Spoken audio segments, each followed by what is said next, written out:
Akbar, ini benar banget ya, Masya Allah ya. Ini yang kita kadang-kadang suka nggak sadar nih. Nah, Ustaz Syam mungkin bisa sedikit memberikan kita nih tentang amalan serta doa nih agar ujian hidup yang berat terasa atau mungkin jadi ringan atau segera diangkat oleh Allah Subhanahu Wa Taala, atau mungkin serta setiap tetes air mata yang keluar ini dan keluhan kita ini karena Allah ini, sehingga Allah memberikan senyuman kepada kita dan menghadapi cobaan ya, yang mungkin juga sekarang lagi terlilit hutang bisa selesai semua utang-utangnya. Tafadhol guru kita Ustaz Syam, silakan. Guru-guruku. Ba'da naqul a'udzu billahi minasyaitonir rajim. وبشر الصابرين الذين إذا أصابتهم مصيبة قالوا إنا لله وإنا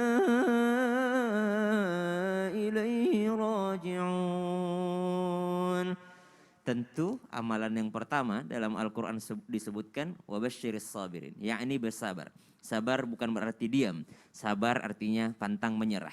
Ketika Allah menguji kita dengan ujian yang A, kita bisa lulus. Allah pasti akan menambah dengan ujian yang B, kemudian ujian yang C, kemudian bertingkat lagi. Ahasiban nasu ayyaqulu amanna wa hum la yuftanun. Kata Allah Subhanahu wa taala, apakah mereka mengira bahwa mereka setelah beriman tidak akan diuji? Justru ketika kita sudah mendaftar sebagai hamba Allah yang beriman, maka ujian itu pasti akan datang. Maka amalan yang pertama yakni dengan bersabar. Sabar itu tidak meninggalkan Tuhan, sabar itu bukan berarti kita yang namanya diam saja, tidak, tapi melakukan yang namanya kebaikan demi kebaikan. Kemudian yang kedua, doanya apa? Allah sambung langsung, alladzina idza asabathum musibah. Ketika mereka tertimpa musibah, mereka mengucapkan inna lillahi wa inna ilaihi raji'un. Sungguh semuanya adalah dari Allah dan akan kembali kepada Allah Subhanahu wa taala. Seakan-akan Allah mengajarkan kita, wahai manusia, nyawamu saja tidak abadi. Jikalau nyawamu saja tidak abadi, apalagi ujian yang ada dalam hidupmu. Karena hidupmu saja tidak abadi, dunia saja tidak abadi, semuanya tidak abadi kecuali Allah Subhanahu wa taala. Apalagi ujian-ujian kecil yang aku berikan kepadamu. Maka amalan yang pertama bersabar, kemudian doanya adalah inna lillahi wa inna ilaihi raji'un. Amalan selanjutnya apa? Ketika Rasulullah sallallahu alaihi wasallam dalam keadaan bersedih, turunlah dua surah. Yang pertama adalah surah Ad-Duha, yang kedua adalah surah Alam Nashrah Laka Sadrak. Apa makna daripada surah Ad-Duha ini? Allah Subhanahu wa taala berfirman, "Wad-duha wal-laili idza saja." Demi waktu duha. Kenapa waktu duha? Waktu duha adalah di mana matahari itu sudah mulai naik.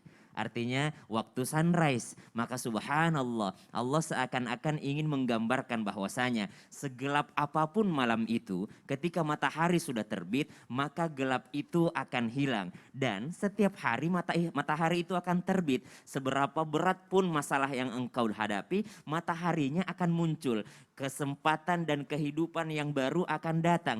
Begitu pula dengan surah Alam Nashrah Laka Sadrak wa wada'na anka wizrak. Kata Allah Subhanahu wa taala, fa inna ma'al usri yusra. Karena di setiap kesulitan, di setiap ujian, maka di situ Allah berikan kemudahan. Dan amalannya apa? Alam nashrah laka sadrak. Bukankah telah kami lapangkan dadamu? Ketika seseorang berlapang dada, maka ujian tersebut akan terasa lebih ringan. Kenapa? Karena langsung sadar, ya Allah, ini Allah yang berikan dan Allah pula yang akan menghilangkannya. Lapang dada sebelum melakukannya. Sebagaimana Nabi Musa alaihissalam sebelum berdakwah mengatakan, Rabbi syrahli sadari, lapangkan dadaku. Supaya apa? Apapun respon yang aku terima dari Fir'aun, aku merasa tenang, aku merasa bersyukur, dan aku merasa mengembalikan semuanya kepada Allah Subhanahu wa taala. Lalu baca doa, Allahumma jurni fi musibati wa akhluf li khairam minha. Ya Allah, kuatkan aku, berikan aku kesabaran dalam musibahku dan gantikan aku sesuatu yang lebih baik daripada yang engkau ambil. Wallahu a'lam.